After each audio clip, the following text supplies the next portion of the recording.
Lanjut. Nah, kenapa sebetulnya bioprospeksi penting?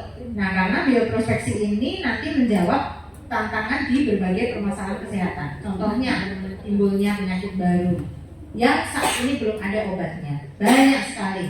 Ya, misalnya COVID kemarin. Begitu COVID timbul dan belum ada obatnya, kita semua melakukan bioprospeksi. Saya yakin Bapak Ibu pasti melakukan 1 atau 2 percobaan kecil di rumah, merebus kunyit, ada yang merebus serai, ada yang merebus kunyit campur serai, ada yang merebus kunyit campur serai, campur jahe. Itu sebetulnya bioprospeksi, mencari mana yang paling efektif. Itu salah satu upaya bioprospeksi. Kemudian munculnya kembali penyakit-penyakit lama, penyakit-penyakit lama yang sebetulnya obatnya saat ini sudah tidak dikembangkan oleh dunia farmasi. Banyak sekali, kayak patek, trombosia, dan lain-lain ya. Lepra itu termasuk penyakit-penyakit yang menurut Badan Kesehatan Dunia itu neglected disease. Jadi neglected disease yang sudah terabaikan itu biasanya dunia farmasi nggak mau memproduksi obatnya. Karena apa? Karena pasiennya sangat sedikit. Jadi kalau dikembangkan tidak ekonomis. Kemudian juga resistensi obat. Misalnya contoh kasus obat-obat anti malaria sudah mengalami resistensi kloroquine, sehingga kita mesti eksplorasi senyawa lain yang memiliki aktivitas sama dengan kloroquine yang tidak resisten. Kemudian meningkatkan efek terapi obat. Jadi kalau kemarin minumnya harus 3 kali sehari, sekarang untuk meningkatkan efek terapi dengan 1 tambahan senyawa lagi, dia meningkatkan efektivitas sehingga cukup sehari minum sekali saja. Kemudian isu-isu terkait aging, orang sekarang penduduk lansia itu semakin besar. Nah, lansia ini perlu ada layanan khusus ya. Jadi geriatri ya. Jadi lansia kayak saya ini perlu ada khusus. Jadi tidak bisa disamakan dengan orang-orang muda karena penyakitnya pun berbeda dengan penyakit-penyakit orang muda. Kemudian tuntutan kenyamanan, efisiensi, lalu pemanfaatan sumber daya alam dan lain sebagainya. Kalau kita mau melihat, jadi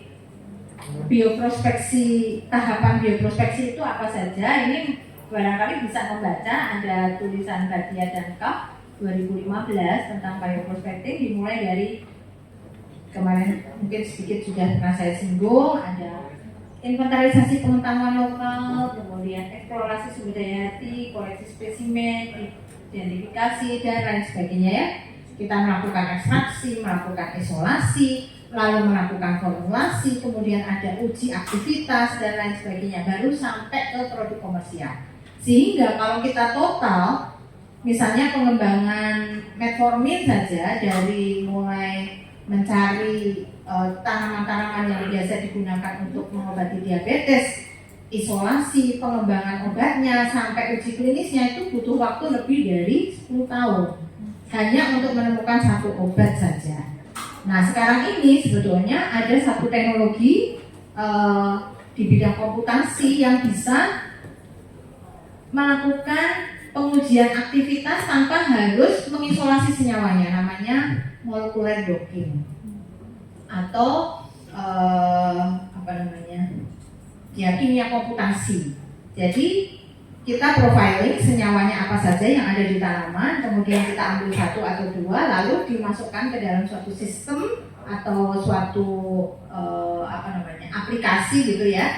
Lalu kita pilih kira-kira target protein apa dari biomarker penyakit-penyakit tertentu. Nanti kemudian di etok-etoknya itu ya, direaksikan di dalam komputer itu. Nah, nanti kalau ternyata senyawanya ini bagus, hubungannya dengan si protein target, berarti itu kemungkinan bisa dikembangkan ke arah obat-obat tertentu tadi. Ini bisa memotong waktu yang dibutuhkan untuk menghasilkan satu obat-obat baru. Itu ya Bapak Ibu. Lanjut. Nah, dari mana sebetulnya senyawa obat-obatan digunakan untuk membuat obat ya? Ini salah satu contoh obat-obat yang berbasis dari tanaman itu sebetulnya banyak sekali, nanti saya kasih contoh.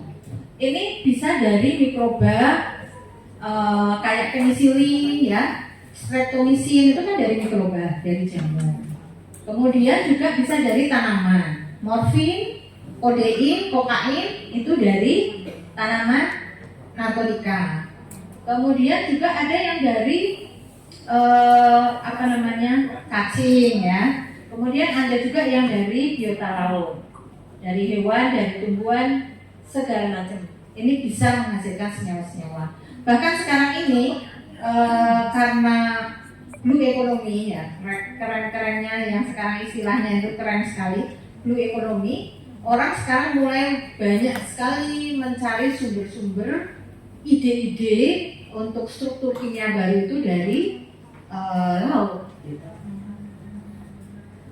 Nah, kita lihat ya. Sebetulnya pada zaman dahulu sebelum ditemukan teknologi sintesan, ditemukan penicillin oleh Alexander Fleming, pengobatan kepada pasien itu dokter-dokter zaman dulu semuanya pakai herbal, nggak ada yang pakai obat. Herbal yang dibuat infusan, direndam dengan etanol. Herbal yang dibuat menjadi sediaan kayak pil-pil kecil ya, Ya ada pil-pil dari herbal. Ada yang bentuknya infus begitu. Ada yang bentuknya juga dibuat sediaan topikal semacam boreh dan lain-lain. Nah, lalu kemudian pada awal abad ke-20 penemuan penicillin itu mengubah konstelasi layanan kesehatan yang semula berbasis herbal menjadi semua mendewakan penicillin. Karena penicillin itu memang kayak obat dewa pada masa itu. Orang demam dikasih penicillin sembuh. Orang sakit kepala kasih penicillin sembuh. Orang semua pada saat itu awal penemuan antibiotik, semua dokter, semua physician di dunia barat itu mendewakan antibiotik. Lalu pertengahan abad 20 perkembangan teknologi sintesa karena berhasil mengisolasi berbagai senyawa, antara lain nanti ada contohnya termasuk pil kina. Dulu itu dokter di Eropa juga menggunakan rebusan kulit kina, bukan menggunakan pil kina pada awal pengobatan malaria. Nah, seiring dengan perkembangan teknologi di bidang kimia bahan alam, isolasi, lalu mengubah juga konstelasi layanan kesehatan berbasis herbal menjadi obat-obatan berbasis tanaman, obat-obatan berbasis tanaman ya. Nah kemudian karena teknologi sintesa berkembang, kemudian senyawa-senyawa yang semua bergantung dari tanaman harus diisolasi dari tanaman, kemudian bisa diproduksi di